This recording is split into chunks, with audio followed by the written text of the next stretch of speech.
Welcome to Stitchery Stories, where textile artists share their life in fabric and thread, inspiration, techniques, disasters and delights. And I'm Susan Reeks, enthusiastic embroiderer and textile art dabbler who also loves podcasting. So take a break and enjoy our light-hearted chat, and please share with your friends so they can enjoy it too. Hello and welcome to our lovely guests. Yes, we have two of them today. Today I have Ellice Sperber and Lucy Barter, and they are from the San Francisco School of Needlework and Design. Hi Ellice, hi Lucy. Hi Sue, how are you doing? Brilliant. It's really good to speak to you today. And well, I've certainly had quite an interesting summer juggling, and I know from what you've been telling me you have as well. So everybody will just have to forgive us if we kind of keep forgetting what we're doing, because we're a bit rusty today, I think, more than anything else.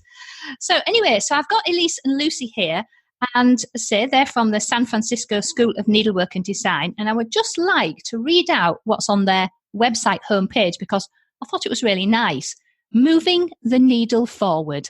The art of hand embroidery is enjoying an artistic and commercial renaissance throughout the world. Through classes taught by world-class stitchers and textile artists, the San Francisco School of Needlework and Design is bringing a fresh and modern creativity to this ancient art form. So I thought that was a really nice introduction into a nutshell, and I'm sure you two will carry on and share your story with us as we go through our chat today. So before I forget, I will just do the links now and then I can tick that off, can't I? And I've done it. Yay. So the main website is sfneedleworkanddesign.org. And of course, these will all be on the Stitchery Stories episode for Ellice and Lucy. So sfneedleworkanddesign.org. And then they are also busy on Facebook and Instagram. And on Instagram, they are at SFSNAD for San Francisco School of Needlework and Design. So, Ellice and Lucy, before we get started with your Stitchery story today, would you like to share with us what you're working on and what has got you excited? Well, we're working on many different projects at the moment. We have quite a lot coming up in the future months. We've just recently launched a certificate course, which is our comprehensive studies program. There's a lot of work involved in that, and we have a lot of interest with students wanting to book on to our future courses. So we're having to work very hard to get the program written, the stitching done. Yeah. We thought opening up a school, we'd have loads of time to sit and stitch and have time. Well, no, that's not the case. We're kind of working many things at a time. We have a new challenge that we'll be launching soon, but we have an exhibit going up for our current challenge to coincide with our fundraiser next month. We are a non-profit organisation. Right. So that's exciting. I'll be heading back to the school after this to put up the many pieces that have come in from around the world. And we can talk a little more about that, but exciting times. Brilliant. That's really interesting. And then, of course, the eagle-eared amongst us will spot there that Lucy, that's an English accent, and then we've got Ellice, who's very definitely American. So I'm sure that will come out as to how you two got together and what Lucy is doing over in San Francisco as well. So, because I'm just so nosy, aren't I? That's why I like doing it. I'm just nosy. We met how many years ago now? Long time ago now. Long time ago. Before Lucy had children. Yeah, that's our life, isn't it? Before and after children. Got very busy then. We met, I think, in 2000, maybe 9. I have no idea. A while ago. Since then, we've kind of created this bond, and we had this vision, and we did a lot of talking, a lot of dreaming, a lot of walking around San Francisco looking for a property. We had this vision, and we really knew it was something very important and needed, certainly out here in the States. Yeah. We worked hard on that. The two of you have got a history going back quite a long while then. So, and I know there's a bit about your story there on your website, but I shall be digging into that a bit more.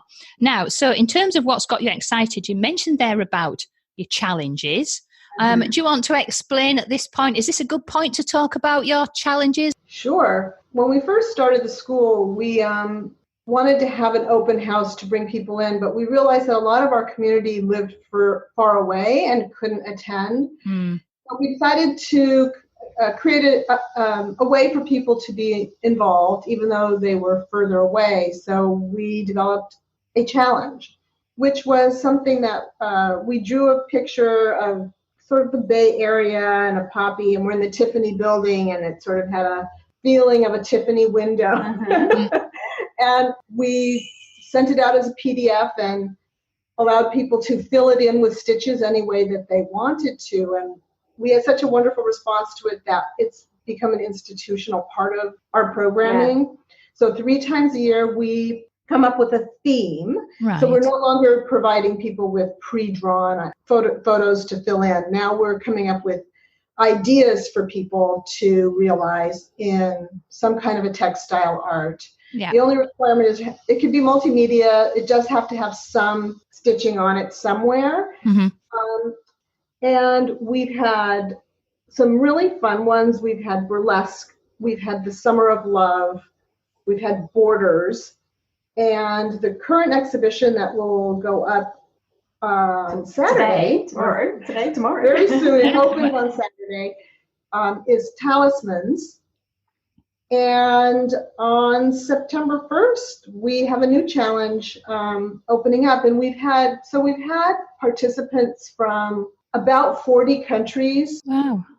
And we've had as many as about 150 submissions arrive at a time for one exhibition. So it's very popular. We've also collaborated with some brands for some of the challenges. So we've had twice now Swarovski using upcycled crystals they've provided for us. We had Taliaferro, and who's a needlework designer, and then we've had Kreinik threads for the Summer of Love. We used metallics and fine colors. DMC as well. DMC. Oh, that's brilliant. That's really nice, actually, getting people to be involved in that respect, because I think it also then encourages people to try a material maybe that they don't feel very comfortable with, or something that they do feel comfortable with. It just adds an extra dimension to it, doesn't it? I think to be able to do your work around a specific things, you say, like crystals or a specific kind of thread. So yeah, that sounds really, really great. And I think to get that number of submissions is wonderful. It has surprised us. What's quite nice is people are they're able to use their stash that they may have at home. Yeah. And you don't have to submit the actual piece. You can actually submit a photograph as well. And we had a piece come in from England from a lady who is housebound, and she was just so grateful that she was able to use her supplies and be part of an exhibit in San Francisco, because the pieces go up for a month on exhibit at the school. Currently, we have some on display down in San Jose, the San Jose Textiles Quilt Museum, but also they go on our website onto our gallery, so you can all go on and see what has been submitted in past challenges. But the letter accompanied this submission, just saying how grateful this lady was to be part of something, when she's home housebound. And that's just one example. We've had quite a few people with different stories, health-related stories, isolation stories. Yeah. A need to want to express themselves and having a way to show the world stories. Lots of stories come with these. And it's also so important that it gives anyone an opportunity to have their work exhibited and to be a part of a larger group not to feel so alone, to be a part of a larger group, like-minded people, or at least people with the same passions. Yeah, and that is a theme that comes across time and time again, isn't it, as well, about that inclusion and people being able to contribute to things at whatever level and inspiration that they want to do so. And yeah, I think it's always exciting, isn't it, to think that our work has been exhibited somewhere, and for it to be exhibited the other side of the world is also pretty exciting. So hats off to you two for organising that. That's brilliant. That's a really good level of what's the word? Contribution? That's not the right word, is it? And it was not a part of the original plan for the school. I mean, we had outreach as a part of our plan, but We were thinking more that we would just go out and provide some little stitching lessons here and there, but this became really the hallmark vision for how we do our outreach work. Yeah, brilliant. And some of those embroiderers have come and they're helping with events that we do. So they're coming and sharing their passion with us. We just had World Embroidery Day last month, and we were sitting out kind of a very busy park in San Francisco next to museums, and we had lots of people come and join us to work on the project that we had there. So it's fun to see the community really get together. Right. So what we created this giant peace sign out of old denim, and we take it to these public spaces like parks, places where there's food trucks around and plazas, and we plop it down on the grass and we bring thread and needles, and people just come and sit and stitch on our giant denim peace sign. A lot of fun. All ages as well, which is fun.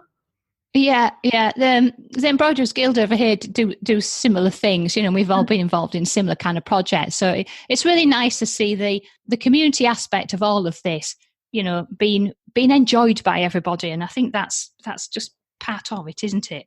Yeah. So you mentioned there about getting interested in embroidery and textile art, and it was like a meeting of minds, as it were. So do you want to maybe delve into just quickly a bit more about the story of how you got together and what made you think about running a school and not just like a virtual school, but somewhere with an actual premises and, where people can come and all of the things that entails as well. So do you want to give us in a nutshell story about that? Sure. I was a long-time embroiderer. I had worked in embroidery in the 1970s doing costume work and was going through a challenging time in my life, and I decided to take some courses at the Royal School of Needlework in San Francisco. We were lucky enough that the Royal School at that time was running courses here that were run by a woman named Lucy Barter. I know her well. And that is how I got to know Lucy and how she got to know me. I went through the program here, and she was my instructor for a couple of those courses. She knows that I'm a difficult and challenging. This is so not true. But, in the course of the time that we spent embroidering together, I would go to her house where she had an open studio day, and I would go and I would work on my work, and we had lots of conversations. Mm-hmm. That's where we first started talking about that we both had actually always wanted as our own personal visions and dreams to open schools. And we started talking about how we might, and these, when I say started talking about, we talked about it for a couple of years. Yeah. It wasn't like okay, let's do it next week. Yeah. There's a lot to think about, isn't there? Yeah, but part of what we wanted was to engage people one-on-one. We felt it was really important that we didn't want people to practice their mistakes. So we felt from that perspective that you need a teacher, you need immediate feedback, you need encouragement to be artistic and creative, to be bold. Mm-hmm. And we didn't feel like people working in isolation in their homes would have that same experience as they do with a teacher. And I do want to say Lucy is an exceptional teacher. Brilliant. We're not kicking each other under the table, we're hugging now. A very fun experience going through running those courses, but there was a need for a school in America, but especially on the West Coast here. We're far. America's a large country to cover, and we wanted to have something where we could, that community feel, the drop-in class. We do have sessions where it's just an open session, so you can come in and book a morning or an afternoon or a full day with us. But to allow people to express themselves and really explore what's out there. And one of the things we're very fortunate to have is a wonderful, huge library. We're getting donations to that library on a daily basis these days, which is amazing. And we have school kids coming in to use the books. We have people who are writing papers. We have those that just want to come in. And I had a young man come in the other day, and he's like, do you have cross stitch? Yes, we have cross stitch. It's like, great. And he found out about the challenges. He's like, I have a few days, I can get home and whip something up for the challenge. So it's an amazing space. And we walk in every day and kind of like amazed at what we've achieved there. So it took a while to find a space, however. But yeah, and we're already outgrowing it, which is a good problem to have, I suppose. Yes, a good problem to have. Now, you're talking there about your library and people doing research, and that's how I discovered you, was through Natalie Dupuy. Natalie Dupuy, yeah. Yeah, had she been over doing some study or doing classes, or I can't remember the detail. Right, she came last year to study with us, and then she taught a couple of classes, and she's coming back in October to teach one of her new designs, which is fantastic. It's fantastic when we get people like Natalie in, where we get to learn something from them, and then they get to learn from us as well. We get to share the resources that we have.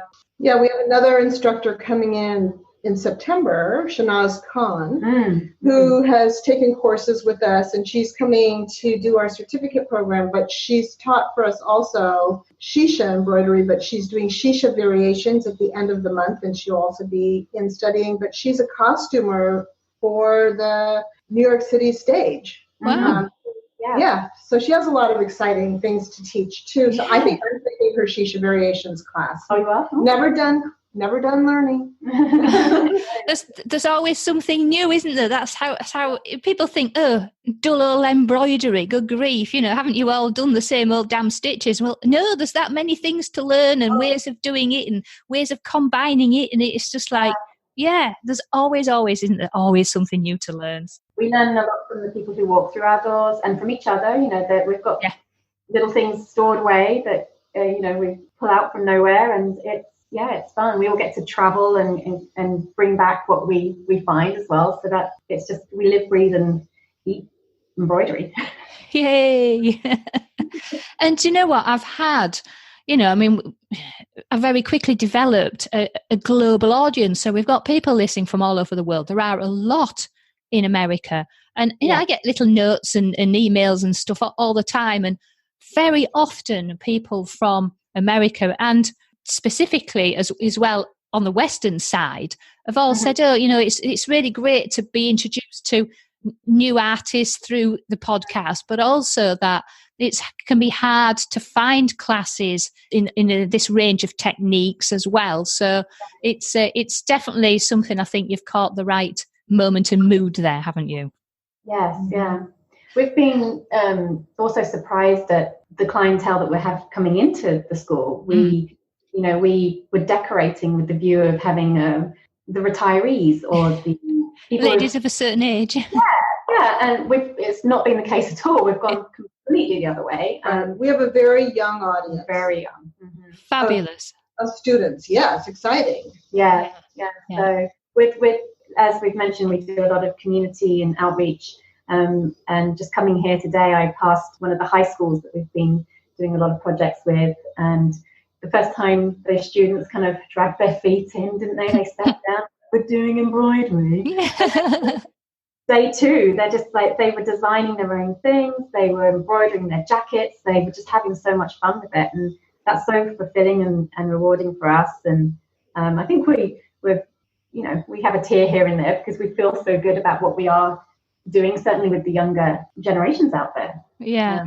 So, I mean, I normally ask the question about what inspires you, but from what you've already said to me, you two are also yourselves inspiring a lot of people who would probably never have been exposed to the delights of embroidery. And, again, being able to take part in the challenges and things. So you two, yourselves are inspiring to people. Is there any particular inspirations that kind of fire you up? Funny, I was just talking to my students last night in class about how my phone is completely and utterly full of, my children, but also just anything I see that pattern, colour, shape that triggers me. And I don't have the time to stitch the projects right now, but one day I might. So I think there's a lot of things that inspire me, not like one particular area or person or art form. I don't know. What about you, Ellice? I would agree with what Lucy said. I also have collections of just colors and shapes and plants and all kinds of things. But the thing I drool over are embroideries from regions around the world and patterns from regions around the world. I have a particular love, and that's where I started. But I have a particular love. I'm sort of very hooked on embroidery patterns from different regions around the world. They just fascinate me. There is some absolutely wonderful ones, isn't there? We're actually going to use this inspiration to create a new series of embroidery that we'll have available at the school. And we have little series where they just keep rotating, and they've worked out very, very well for us. And we're meeting fantastic people through that. And so we're going to create a world embroidery inspired one. Fabulous. Well, there we are. So we're going to have quite a lot of world embroidery. It's in the long list of things. Yeah. Remember, one of those UFOs. But there it is. So, because we have a very diverse audience as well. So, and we get a lot of tourists come in to us. Tourists? They all come in and they like to share their finds, or, it's like they've seen us, they're visiting from Brazil, and it's wonderful. It's really, we're in a good location, I think. Yeah. We even have volunteers that will come to the U.S. for a short time. We have a woman from Colombia right now who's studying for 3 months. She's here studying English for her job. Yeah. And she goes to class in the morning, and then she comes every day, and works as a volunteer with us. Yeah. She'll be helping put the exhibit up this afternoon, and she's fantastic. And it's really fun. God, you two really have done something very wonderful, I think, with what you've set up there. I'm not surprised you love what you do. It's just brilliant. So lots of people really think, oh yeah, we fancy doing the school as well. Now, so what would you say then, out of all of the different techniques, and we've mentioned a bit about world embroidery there, a quick insight into each of you. Do you have, I'm going to be cruel and make you pick one favourite technique? Oh, okay. I think I'm a needle lace person. I'd agree. Stump work and needle lace is sort of my area, and 17th century style embroidery I love. Yeah. I'm afraid I like everything, of course, but I like to combine things. But recently, gold and stump work together, or metalwork with stump work, I think is very exciting. But I've been teaching our metalwork CSP, and I love that. I would say people should know Lucy is really an expert with metalwork. She does such a good job, and she's a really good teacher. It's not my favorite because it's so technical. Yeah, I can do it, but she's just, her work's exquisite. And she's such a good teacher, so careful to explain every component about all the technical parts of gold work. She's rolling her eyes. Yeah, because those English people don't like people to go on about how great we are, do we? You're a bit reserved. Well, it's one of my great joys is in doing those kinds of things too, Lucy. Yeah. We work well as a team for very good reason. I think we each bring something to the table, and it's fun to kind of test each other and explore. And then I think I'm blushing. She is. Yes, she is. Because you're good too, Ellice. Well, it's difficult, I think, sometimes for people to understand what level of teaching skill you're going to be presented with, because somebody might have some really brilliant ideas and they may be good technically at what they do, but not everybody is gifted with the ability to teach. So it's always nice, I think, to be able to highlight people who do have the ability to teach, because that makes all the difference when you're paying for classes and so on. You want somebody who also has the ability to teach. I think you made my point, Sue. Thanks. We are fortunate to have her. And therefore, working so well together, what would you say has been the high point of your time together? High point? We're just looking at each other and laughing as you're introducing us, because we don't always work well together. Well, we're obviously doing something right, I think. I would say that when we had our first fundraiser, and we had the opening event to it, and lots of people came to it, which was great. But when we did our little speech and we got to talk to the audience, I think the realization of what we had achieved just amazing. And, we wake up every morning, and some days are tough because we're having to do, a lot of things we wouldn't ordinarily do. But at the end of the day, we walk out of that school and we've got quite the accomplishment under our belt.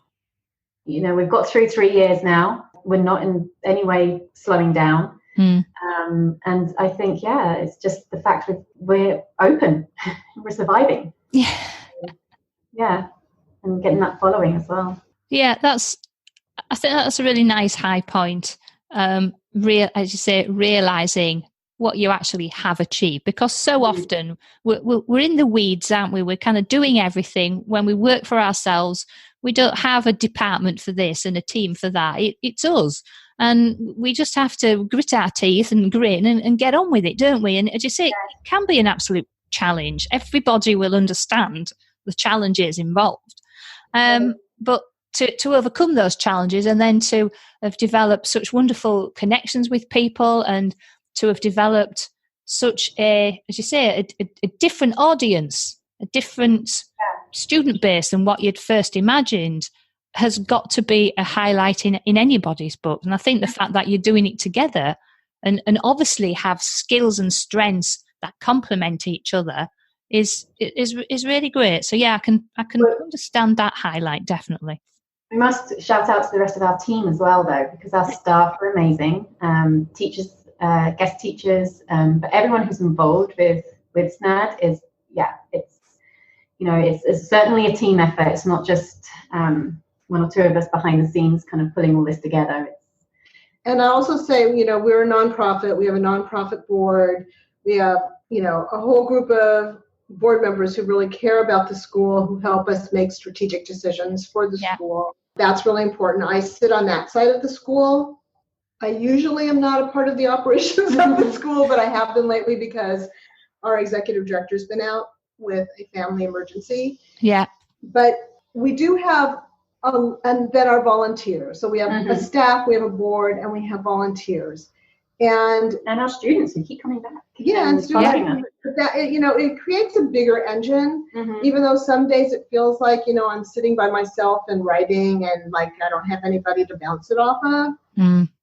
The truth is there is a bigger group of people out there that are keeping everything moving and rolling. We have volunteers who help create our kits for our classes. That really saves us a lot of time so that we can get on with doing other things. So it is a little bit bigger than the five of us. Not one of those five. The five people, the 5 people who are staff. There is a bigger group behind them. And thank you for sharing that with us. And it's interesting you're talking there about having your the board, so there's support there for strategic decision makings, because that can feel incredibly lonely, can't it, when we're kind of making big decisions about what we need to do next. So that's obviously a structure that's working very well for you. Now, we've just been talking there about highlights. Now, do you have any stories about when something perhaps didn't go quite as planned or quite as you wanted it to, and was even possibly a disaster? But the important thing that we all like to do from these, of course, is to learn from that experience. So have you got a kind of a short little story or some important learning point that you might want to share and that somebody might find interesting if they're in the same kind of situation? Yes. Well, I mean, with any embroidery project, obviously things go wrong, and, it's like learning to deal with that. We do a lot of teaching that way. Things that go wrong, that's okay. We'll learn from it. Yeah. But this summer we've had some upheavals. My son ended up in hospital for a while. Our executive director is going through something right now, and unfortunately had to cancel a class here. Or we had never canceled a class before. No. It was sort of our policy. Yeah, and unfortunately, there was, it just had to happen. And the students were extremely understanding and wonderful. But from that, and from all the turmoil that has come from it, we have actually taken the experience and we're turning it into our next challenge. Right. Inspiring the next challenge by this, which is being launched in the next couple of days. Right. Right. It'll be announced in our newsletter, which goes out Pacific time on August 31st. So basically September 1st for people further away, because you guys are way ahead of us. And then it'll be on our social media starting around September 1st. And it's a lovely challenge. Yes. Yeah. One that everyone could probably identify with. Right. And the deadline for the challenge is in January, so there's plenty of time for stitching. And we've had many people who have not managed to finish before the challenge deadline. Yeah. And we're hoping one day to have an exhibit of maybe a collection of all these challenge pieces that didn't quite make that specific challenge. We've got the idea of having an exhibit of it. So if anyone's listening who have got your challenge kind of, I almost got it done, finish it, please. We want to see it one day soon. So watch out for that.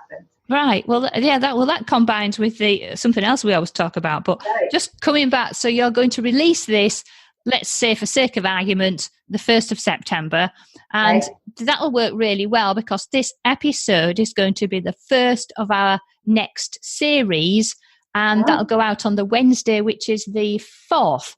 Wednesday the 4th. So. Don't worry, everybody. You'll be listening to this on Wednesday the 4th, and so the challenge will have only been out 3 days. So you've got plenty of time. Plenty of time. Yeah. And the exhibition will be in February. Yes. Right. Okay. And remember that goes online as well, so you get to see everyone. Yeah. So you've got the opportunity to be exhibited in San Francisco and have your stuff online, which is just brilliant.